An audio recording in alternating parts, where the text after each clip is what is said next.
Proverbs 16, verse 9. In their hearts, humans plan their course, but the Lord establishes their steps. Now, people say, well, if God's really in charge and he plans everything, then my choices don't count. Or people will say, since my choices count, God actually has not planned everything out. But the Bible says, no, it's not 50-50 God and humanity. It's not 80-20 or 20-80. It's 100% and 100%. It's 100% God, 100% you. Take a look at Pharaoh. He hardened his heart, and yet the Bible says God hardened his heart. Which was it? It was both.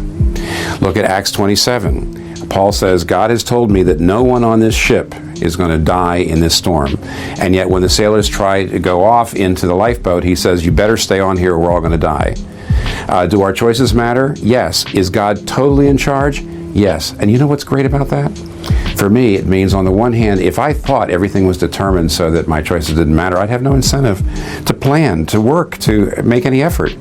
But on the other hand, if I thought that my choices could ruin God's plan for me, and Romans 8:28 says, all things work together for good for those who love God.